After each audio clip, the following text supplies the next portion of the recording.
The Truth Girls. Hi everyone. I'd like to share with you a few articles that I would file under the category of bad medicine. First of all, Doylestown Hospital says they won't hire smokers. Wait, no, not just a smoker, tested for nicotine use. So maybe you switched over to a vaporizer or you chew nicotine gum and still you're out of a job. What are they so worried about exactly? The nurse goes out on her break and smokes.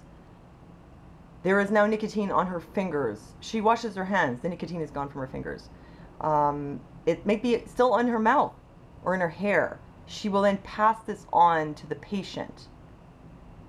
What are the nurses doing? Kissing the patients, rubbing their hair on them? But did it occur to them that while they're worrying about that, they're feeding the patients GMOs? I mean, how much do you want to bet that there's GMOs in that hospital's food which they're serving to the patients? And that's okay, but this trace amount of nicotine that could be somewhere on the nurse in the week that they're in the hospital, that's going to give them cancer. Okay, so nicotine is the devil and you can't get a job if you have any trace of it on you. But it's okay to implant someone with the contraceptive microchip. They have invented an implantable device which includes a microchip which releases contraceptive hormone over a period of 16 years. It houses a series of micro reservoirs covered by an ultra-thin titanium and platinum seal. The hormone is released by passing a small electric current from an internal battery through the seal, which melts it temporarily, allowing a 30 microgram dose of levonorgestrel to seep out each day. Well, that should be okay. Just don't get any nicotine on you. Haha. And guess who's behind this? Guess who's funding it? Bill Gates. Surprise! Oh, but it can simply be switched off by a wireless remote. So in other words, the thing is going to stay inside your body and you can switch it off by wireless, which means it's a wireless device? What? Your body is like an organic computer full of electrical circuits. Energy meridians. You know, this is why stuff like acupuncture actually has an effect on you. So you have all this energy flowing, all this electrical activity in your brain and your heart and everywhere. And then along comes the wireless and totally disrupts it. There's a lot of research out there actually about what wireless does, such as this article, Are Cell Phones and Wi-Fi Hazardous to Your Health? And what does this do? Well, it can make you feel like crap.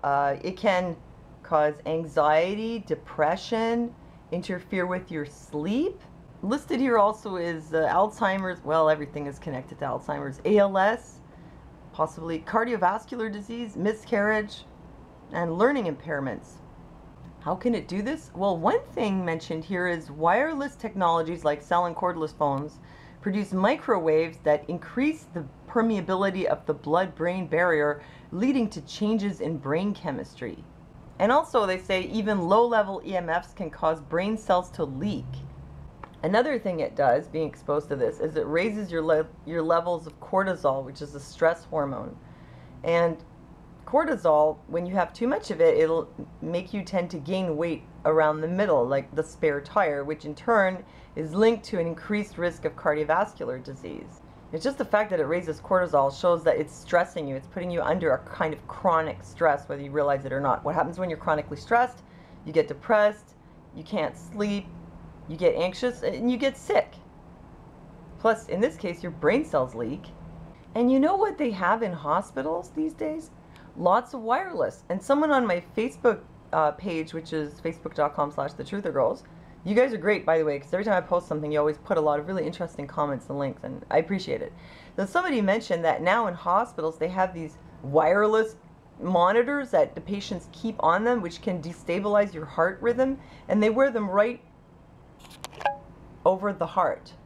It seems to me that hospitals should be maybe less worried about the trace amounts of nicotine and more worried about the GMOs and the wireless, which is everywhere. That stuff is really going to mess you up and make you sick. Trace amount of nicotine? I don't know. I think that's just sort of like discrimination. And anyway, let me know what you think, and please like this video and leave me a comment, and also please like my Facebook page, facebook.com/thetruthergirls. And thanks for listening to me, and I'll see you next time.